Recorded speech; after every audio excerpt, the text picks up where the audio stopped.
हेची सर्व सुख तुकावडे वशे पाहिन श्रीमुख आवडीने पाहिन श्रीमुख आवडीने पाहिन श्रीमुख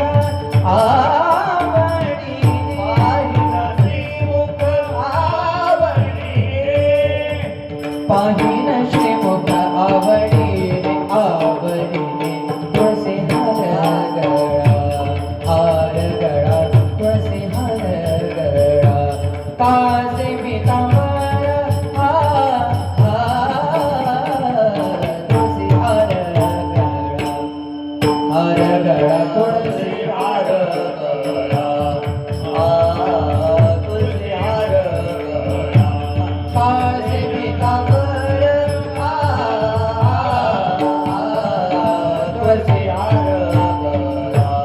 आवडी निरंतर हेची ध्यान आवडी निरंतर हेची ध्यान आवडी निरंतर हेची ध्यान निरंतर हेची ध्यान आवडी निरंतर हेची ध्यान हेची ध्यान तुळसी हार गळा तुळसी हार गळा कासे पितांबर तुळसी हार गळा तुळसी हार गळा तुळसी हार गळा कासे पितांबर तुळसी हार गळा तुळसी हार गळा तुळसी हार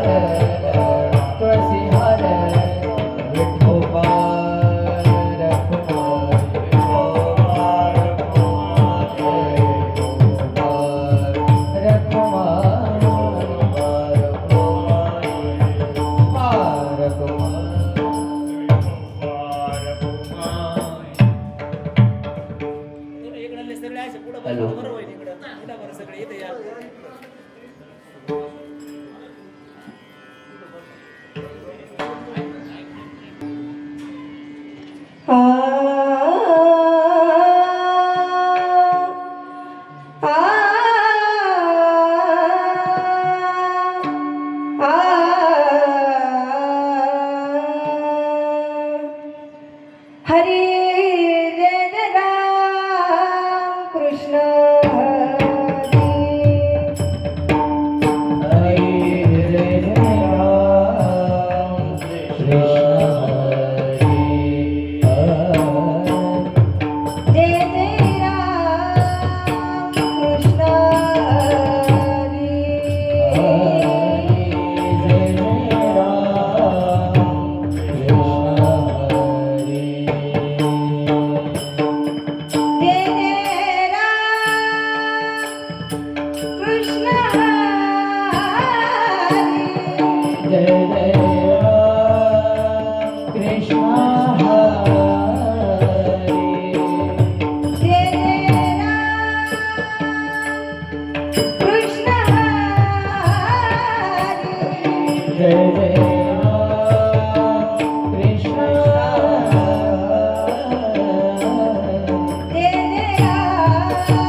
रूप पाहता लोचनी, रूप पाहता लोचनी, लोचनी रूप पाहता लोचनी,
रूप पाहता रूप पाहता लोचने सुखदाये ओ साजन सुखदाये ओ साजन सुखदाये ओ साजन सुखदाये ओ साजनी सुखदाये ओ साजन सुखदाये ओ साजनी सुखदाये ओ साजनी सुखदाये ओ साजनी तो विठ्ठल बरवा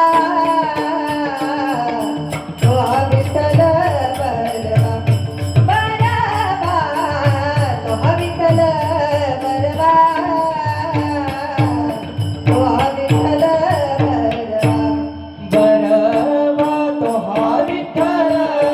बरवा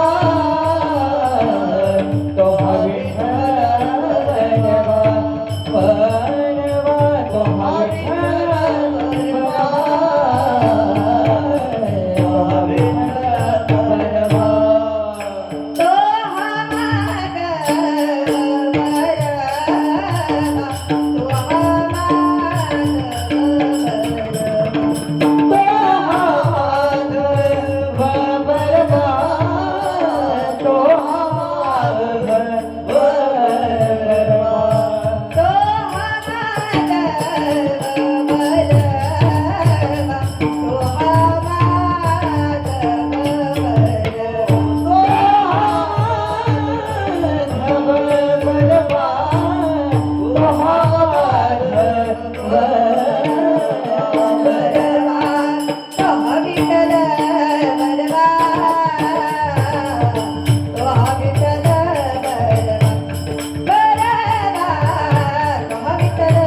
बरवा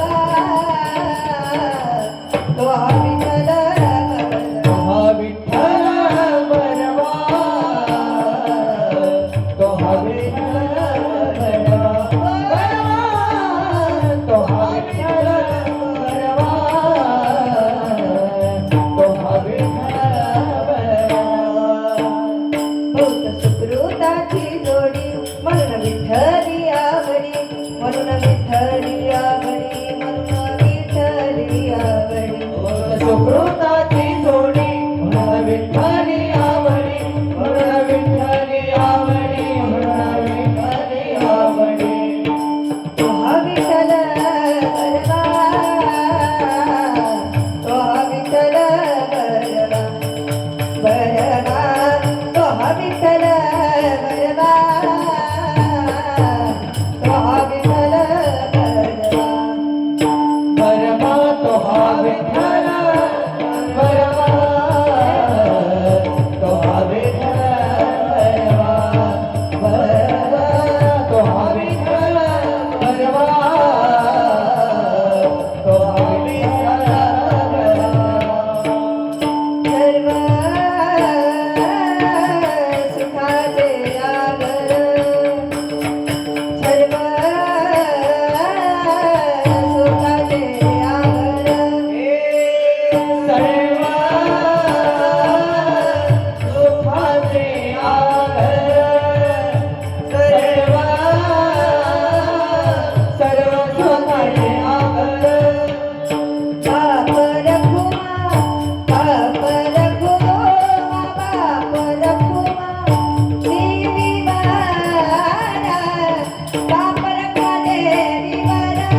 नागरी बघाची नाशिवंत देहा जाणार सकळ नाशिवंत देह जाणार खातो काळ सावधान आयुष्य खातो काळ सावधान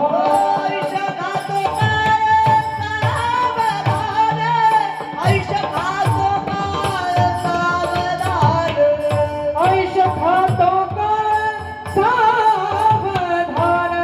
आयुष्य खातो काळ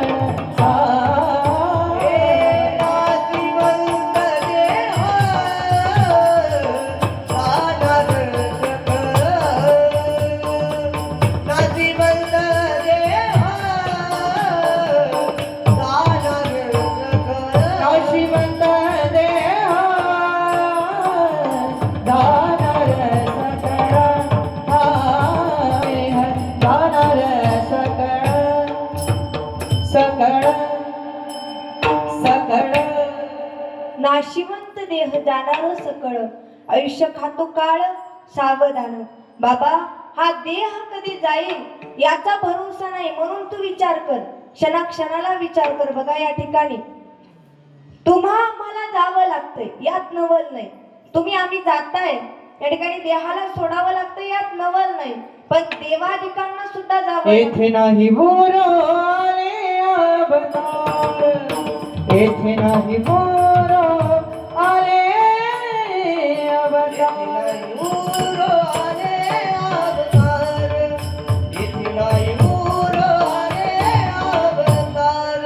तीरते पामर जीव किती पामर जीव किती येथे नाही बोरो आले अवतार येथे नाही बोरो आले अवतार पामर जीव किती तीरते पामर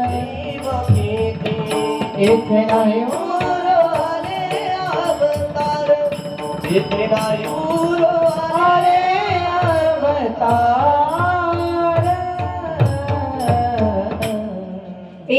उरो आले अवतार येरते पामर जीव किती. अरे देवाधिकांना जावं लागतंय, देवाच्या बापाला जावं लागतंय. तुमची आमची काय व्यथा आहे, त्या ठिकाणी आपण जाणार. आपल्या आधीचे गेले बघा, आजा मेला पंजा मेला बाप मसन गेला. देखत देखत ना तू पण तू तोही तैसा झाला. देखत देखत ना तू पण तू तोही तैसा झाला. प्रत्येकाला जावं लागतंय, पण त्या दुःखातून सावरण्याकरता संत आपली मदत करतायत, संत आपल्याला उपदेश करतायत. अरे दुःख कोणाच्या जीवनामध्ये आलं नाही. बघा, हरिश्चंद्र राजा अख्ख्या राज्याचा राजा होता, अख्ख्या भारत देशाचा राजा होता, पण त्याच्याही जीवनामध्ये एवढं दुःख आलं, पत्नीला विकावं लागलं, आपल्या मुलांना विकावं लागलं. अगदी त्या ठिकाणी मुलाचा मृतदेह जाळण्याकरता लाकडं आणि कापड सुद्धा त्यांच्याकडे नव्हतं, एवढी परिस्थिती. हरिश्चंद्र तारा राणी हरिश्चंद्र तारा राणी हरिश्चंद्र तारा राणी हरिश्चंद्र तारा राणी. वाहे डोंबा घरी पाणी. त्या ठिकाणी बघा, सगळ्या देशाचा राजा होता, पण एका डोंबाच्या घरी त्याला पाणी वाहावं लागलं. अगदी स्मशानामध्ये भाकरी भाजून खाव्या लागल्या, एवढी परिस्थिती त्या हरिश्चंद्र राजाची. मग तुमच्या आणि आमच्या जीवनामध्ये दुःख येईल, यात काय नवल आहे. अगदी जगाचा जो बाप आहे, ज्यानं जगाची निर्मिती केली, असा असणारा भगवान विष्णू, त्याचा जो अवतार कृष्ण. अगदी भगवान कृष्णांच्या जीवनामध्ये दुःख. जन्म झाला कारागृहामध्ये, आपल्या आई वडिलांना सोडून त्या ठिकाणी दुसरीकडे राहावं लागलं.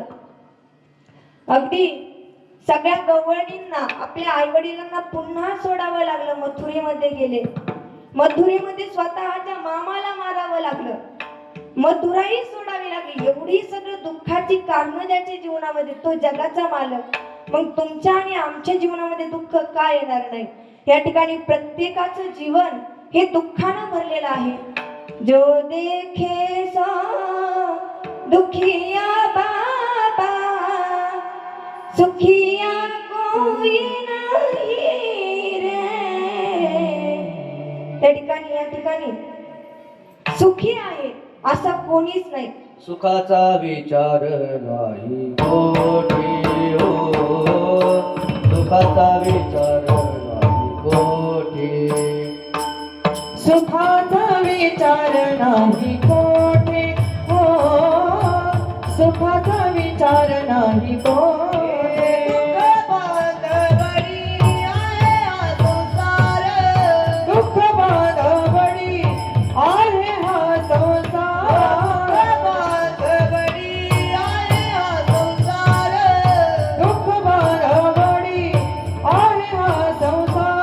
सुखाचा विचार नाही कोठे हो, सुखाचा विचार नाही सुखाचा विचार नाही कोठे होय, सुखाचा विचार नाही कोठे. थोडं सुद्धा सुख या संसारामध्ये नाही. अगदी बघा, संतांनी संसार सांगितलाय, पण तो संसार कोणता? एक पत्नी, दोन मुलं, अगदी हा संसार का नाही? ऐका, संपूर्ण जी पृथ्वी आहे, संपूर्ण जे ब्रह्मांड आहे, या सगळ्या पसाऱ्याला संत संसार म्हणतायत. या संसारामध्ये कुठेही सुख नाही. या संसार नगरी बाजार भरला ग भाई, यात सुख नाही हो, यात सुख नाही, यात सुख नाही हो, यात सुख नाही. या संसार नगरी बाजार भरला ग बाई. अगदी या सगळ्या संसाराला, या सगळा जो पसारा आहे, याला संसार संतांनी म्हटलेला आहे. यामध्ये सुख नाही. मग तुम्ही काय करा? सुख कशामध्ये आहे? तर नामस्मरणामध्ये, संतांच्या संगतीमध्ये सुख आहे. म्हणून तुम्ही संतांची संगत करा, नामस्मरण करा, परमार्थ करा. हेच अभंगाच्या 3ऱ्या चरणामध्ये. संत समागमी घरावी आवडी, संत समागमी घरावी आवडी,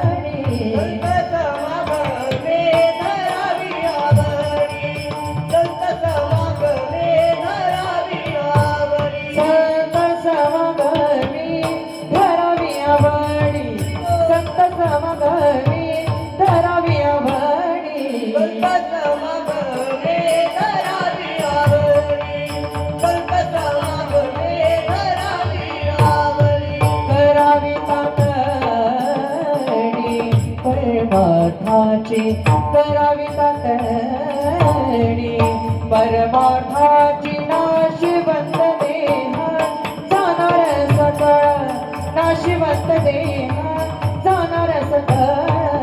करावी तातडी परमार्थाची, करावी तातडी परमार्थाची नाशिवंत देह जाणार सकळ, नाशिवंत देह जाणार सकळ. संत समागमी धरावी आवडी, करावी तातडी परमार्थाची, परमार्थाची. धरावी आवडी, करावी तातडी परमार्थाची, परमार्थाची, परमार्थाची, परमार्थाची. संत समागमी धरावी आवडी, करावी तातडी परमार्थाची. त्या ठिकाणी परमार्थाची तातडी, संतांची संगत ही आपल्याला करायला लावलेली आहे. अगदी तुम्ही कोणाच्या दुसऱ्याच्या संगतीमध्ये जासाल त्यावेळेला तुमचं हितच होणार आहे. पण जेव्हा तुम्ही संतांच्या संगतीमध्ये जाताल त्यावेळेला संत तुमचं हित करतील. मग भागलिया मज वाहतील कडी, त्यांची आणि जोडी सर्व सुख. अगदी सगळं जर सुख कोणापाशी असेल तर ते संतांपाशी आहे. अगदी संतांकडे धन नाही, संत तुम्हाला धन देणार नाहीत, संपत्ती देणार नाहीत, बंगलाही देणार नाहीत. पण संतांकडे धन काय आहे? काय आहे तर ते संतांनी, तुकोबा यांनी सांगितलेलं आहे. फुटकाची वीणा त्याला दोन तारा फुटकाची वीणा त्याला दोन तारा घालिये र धारा घालिये र धारा पंढरीसी. त्या ठिकाणी तुकोबारायांची पत्नी म्हणते माझ्या माय बापे बरे नाही केले माझ्या माय बापे बरे नाही केले माझ्या माय बापे बरे नाही केले पदरी बांधिले भिकाऱ्याचे.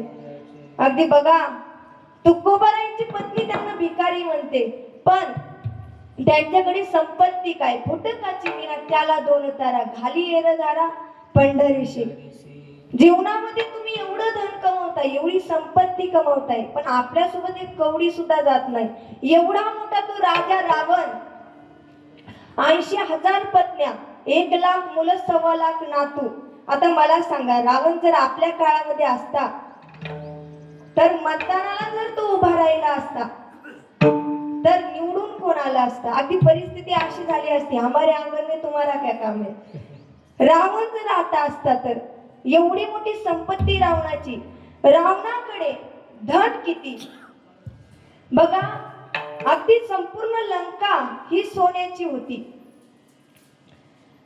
आणि अख्खी जी 33 कोटी देवता आहेत ती रावणाच्या बंदीशाळेमध्ये होती. एवढी सगळी 33 कोटी देवता रावणाच्या बंदीशाळेत प्रत्येक देवताला काही ना काही काम त्या ठिकाणी करायला वाटून दिलेलं होतं आणि अशा असणारा रावण त्यामध्ये प्लस पॉइंट मी सांगते. अगदी रावण हा भोलेनाथांचा शिष्य होता. अगदी जेव्हा भोलेनाथांचं स्मरण करेल तेव्हा भोलेनाथ समोर उभे आणि असा असणारा रावण त्याला सुद्धा जावं लागलं आणि त्याच्यासोबत एक कवडी सुद्धा सांगत कवडी गेली नाही नाही सांगतो कवडी गेली नाही सांगतो कवडी गेली नाही नाही सांगतो कवडी गेली नाही. तो का म्हणे ज्याची संपदाय भडी तो का म्हणे ज्याची संपदाय भडी सांगते कवडी गेली नाही नाही सांगतो कवडी गेली नाही.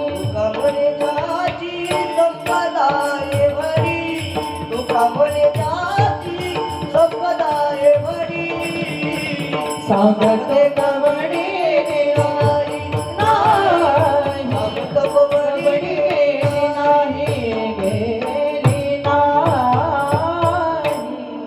तुका म्हणे ज्याची संपदा एवढी सांगा ती कवडी गेली नाही सोबत एक कवडी सुद्धा ज्याच्या गेली नाही. मग तुम्ही एवढं सगळं धन कमवताय एवढी संपत्ती कमवताय मग त्यातील थोडासा भाग का होईना या सत्कार्यासाठी लावा. आपल्या आई वडिलांनी एवढी मोठी आपल्यासाठी धन संपत्ती कमवून ठेवली त्यातला थोडा तरी भाग आपल्या आई वडिलांच्या प्रित्यर्थ त्या ठिकाणी आपल्याकडून दान झाला पाहिजे अशी त्या ठिकाणी भावना आपली असली पाहिजे. आणि अशा भावनेनंच त्या ठिकाणी सुंदर कार्यक्रमाचं नियोजन केलंय कीर्तनाचं नियोजन केलंय ज्यांनी अन्नदानाचं सुद्धा नियोजन या ठिकाणी केलेलं आहे. अन्नदान महादान विद्यादान ततः परम अन्नेन क्षणिक तृप्ती. विद्या जीवनभर आपल्या सोबत राहते. अगदी या ठिकाणी विद्यादानाचं सुद्धा ज्यांनी कार्य केलंय आणि ज्यांनी अन्नदानाचं सुद्धा या ठिकाणी कार्य ठेवलंय त्या आजींना मोक्ष भेटणार नाही यात थोडी सुद्धा शंका नाही. या ठिकाणी तुम्ही 10वा असेल त्या ठिकाणी वर्षश्राद्ध असेल पिंडदान करणं असेल हे आपण केलं पाहिजे. बघा हे जर केलं नाही तर पितृदोष हा आपल्याला लागतो. आता तुम्ही म्हणाल की पितृदोष हा आपल्याला कसं काय लागतो तर ऐका त्या ठिकाणी आपल्या पितरांनी एवढी संपत्ती कमवून ठेवली एवढं धन कमवून ठेवलंय मेल्याच्या नंतर वरती गेल्याच्या नंतर माणसाला हा आपला नातू आहे का हा आपला मुलगा आहे का हे कळत नाही. त्यांना एवढंच कळतंय की अरे जीवनभर आपल्या अंगाची लाही लाही करून घेतली. एवढी सगळी संपत्ती आपण कमवली आणि यातील 1 रुपया सुद्धा मुलगा आपल्या प्रित्यर्थ देत नाहीये. त्या ठिकाणी तेवढंच कळतंय आणि मग ते आपल्यावरती रागवतायत आणि पितृदोष हा आपल्याला लागतोय. अहकट त्याचा करीती पितर, अहकट त्याचा करीती पितर, अहकट त्याचा करीती विचार, अहकट त्याचा करीती विचार. वंशदुराचारी पुत्र झाला, वंशदुराचारी पुत्र झाला, अहकट त्याचा करीती पितर, अहकट त्याचा करीती पितर. वंशदुराचारी पुत्र झाला, वंशदुराचारी पुत्र झाला, अहकट त्याचा करीती विचार, अहकट त्याचा करीती विचार, करीती विचार, करीती विचार. बघा, पिंडदान का करावं आणि वर्षश्राद्ध ह्या क्रिया का कराव्यात याचं शेवटचं उदाहरण मी देते आणि या ठिकाणी सेवेला पूर्णविराम देणार आहे. बघा, भागवतातील प्रसंग आहे. त्या ठिकाणी आत्मदेव नावाचा जो ब्राह्मण आहे, घरामध्ये सगळं आहे, संपत्ती आहे, धन आहे, पण पुत्र नाही. विचार केला की अरे एवढी सगळी संपत्ती आपण कमवून ठेवली कुणासाठी? मुलासाठी, पण मुलगाच नाहीये. संपत्तीचं काय करायचंय? आत्महत्या करण्याकरता निघाला. आत्महत्या करण्याकरता निघाला, पण रस्त्यामध्ये एक साधू भेटले. म्हणे, बाबा आत्महत्या करायला चाललोय, पण तुमचं दर्शन घेऊन जातो. पाय पकडले. साधूने सांगितलं, बाबा एवढ्या मोला महागाचा जन्म तुला भेटलाय, हा देह तुला भेटलाय, नाही तर सहज भेटत नाही, आणि तो तू आत्महत्या करून वाया घालवतोय. आत्महत्या करू नकोस. म्हणे, बाबा जगायचं नाही, पुत्र नाही, एवढी सगळी संपत्ती कमवली. त्यानं सांगितलं की बाबा जीवनच नको. साधू म्हणतायत की बाबा तू तुझा देह संपवू नको, माझ्याकडे हे फळ घे आणि तुझ्या पत्नीला खायला दे. त्या ठिकाणी माझी सर्व जीवनभराची जी तपस्या आहे त्याचं फळ म्हणजे हे आहे. ते फळ हातामध्ये दिलं, ब्राह्मण घेऊन घरी आला. आपली पत्नी त्या ठिकाणी धुंदुली, तिला खाण्याकरिता ते फळ दिलं. सांगितलं हे फळ खा, पुत्र प्राप्ती होईल. तिनं ते फळ घेतलं, पण बायांची सवय असते, त्या ठिकाणी काही जरी वस्तू आपल्याकडे नवीन असली, शेजारणीला दाखवल्याशिवाय, शेजारणीला सांगितल्याशिवाय आपल्याला ते पचत नाही. ती शेजारणीकडे गेली, म्हटली, का ग मी जर हे फळ खाल्लं, माझ्या पतीनं सांगितलंय तर मी गर्भवती होईल, पण ऐक ना, मी जर फळ खाल्लं, मी जर गर्भवती झाले आणि जर एखाद वेळेस मोठा भूकंप झाला आणि त्यामध्ये जर मला नाही पळता आलं तर काय करावं? शेजारी म्हटली, बाई तू हे खाऊ नको, तुझ्या गाईला टाकून दे. गाईला टाकलं. त्या गाईनं ते फळ खाऊन घेतलं. अगदी ही जी चंचुला होती, ही जी धुंदुली होती, अगदी पोटाला चिंध्या बांधून त्या ठिकाणी गर्भवती असल्याचं सोंग त्या ठिकाणी करू लागली. आणि जो आत्मदेव ब्राह्मण आहे त्यालाही वाटलं की चला आपल्याला संतान होणार आहे, आपल्याला मुलगा होणार आहे. तिनं 9 महिने त्या ठिकाणी नाटक केलं. आपली जी बहीण होती तिचा पुत्र हिनं आपल्याकडे आणला आणि सांगितलं की मला संतान प्राप्ती झाली. अगदी बहिणीला सुद्धा आपल्या घरी राहायला त्या ठिकाणी बोलावलं. मी अगदी कमी वेळामध्ये पूर्ण सांगण्याचा प्रयत्न करणार आहे, आपल्याकडे वेळ कमी आहे, त्या ठिकाणी वेळ संपलेलाच आहे आपला. अगदी ती नाटक करू लागली, आपला मुलगा म्हणू लागली. आणि जी गाय होती जिनं ते फळ खाल्लेलं होतं, अगदी तिलाही दिवस गेले आणि त्या गायीला सुद्धा पुत्र झाला. पण तो असा होता पूर्ण शरीर माणसाचं, फक्त कान गायीसारखे, म्हणून त्याचं नाव गोकर्ण ठेवण्यात आलं. गायीच्या कान म्हणून गोकर्ण. अगदी हा जो आत्मदेव आहे याला आनंद झाला, आपल्याला मुलगा झाला.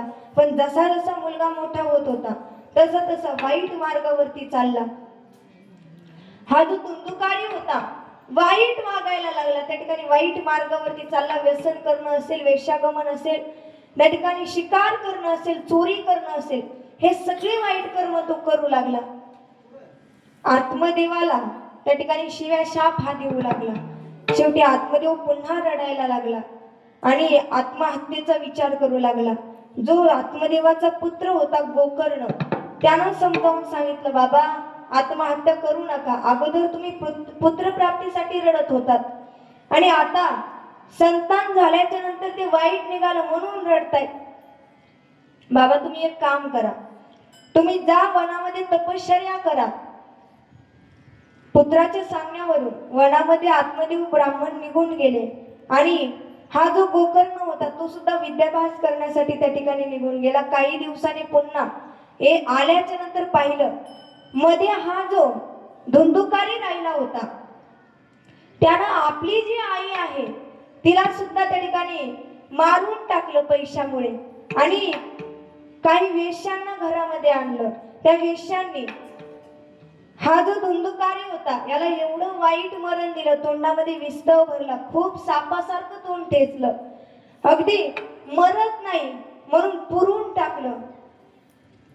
पण अशा वाईट कारणानं मारल्यामुळं हा जो धुंदुकारी होता तो पिशाच्या योनीमध्ये गेला आणि जो गोकर्ण जो वापस आलेला होता त्यानं पाहिलं की घरामध्ये आल्याच्या नंतर विचित्र आवाज येत आहेत, कधी प्राण्यांचे आवाज येत आहेत, कधी शेळीचे आवाज येत आहेत, तर कधी वाघाचे आवाज येतात, वेगवेगळे आवाज घरामध्ये येऊ लागले. अगदी गोकर्णानं विचारलं कोण आहे? सांगितलं, दादा मी तुझा भाऊ आहे, वाईट मार्गावरती गेलो, या ठिकाणी वेश्यांनी मला मारून टाकलं आणि मी पिशाच झालो, दादा माझ्या मोक्षाकरिता तू काहीतरी कर. अगदी त्याच्या मोक्षाकरिता भागवताचं नियोजन करण्यात आलं.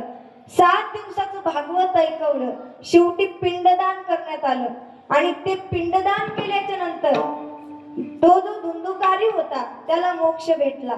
अगदी या पिंडदानानं आपल्याला मोक्ष भेटतोय, त्यामुळे पिंडदान हे केलंच पाहिजे. तुकोबारायांनी तर स्वतःच पिंडदान केलं, त्या ठिकाणी स्वतःच पिंडदान तुकोबाराय स्वतःच्या हाताने करतायत. अगदी पिंडदान हे केलं पाहिजे, दशक्रिया विधी ही केली पाहिजे, वार्षिक श्राद्ध हे सुद्धा घातलं पाहिजे आणि तेच तुम्ही या ठिकाणी कार्य करताय. विठ्ठल विठ्ठल विठ्ठल विठ्ठल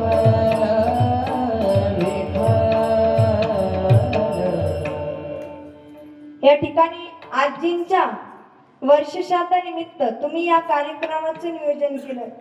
या ठिकाणी शशिकलाबाई आव्हाड आणि त्यांचे चिरंजीव आहेत शेषराव काका आणि अण्णासाहेब काका यांनी या कार्यक्रमाचं आयोजन केलंय. अगदी त्यांचे नातू आहेत. एवढ्या मोठ्या कार्याचं तुम्ही नियोजन केले, अगदी आजींना मोक्ष भेटणार नाही यामध्ये कुठलीही शंका नाही. विठ्ठल विठ्ठल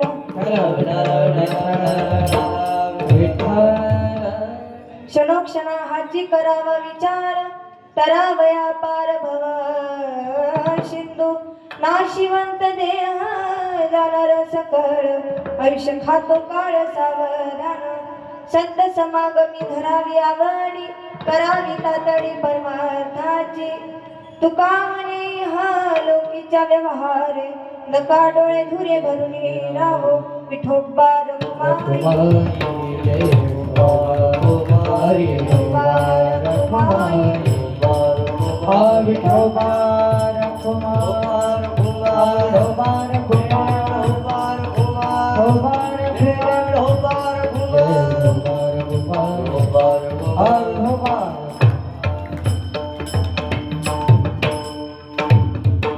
ज्ञानेश्वर माऊली ज्ञानराज माऊली तुकाराम, जय जय ज्ञानेश्वर विठ्ठल, जय जय विठ्ठल.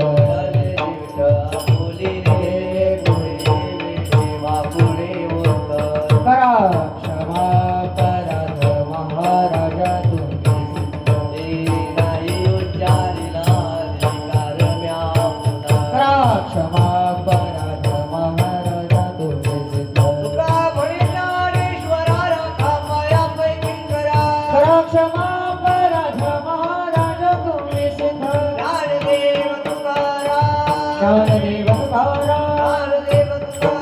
तुकाराम तुकाराम तुकाराम तुकाराम हरी हरी बाबा विठ्ठल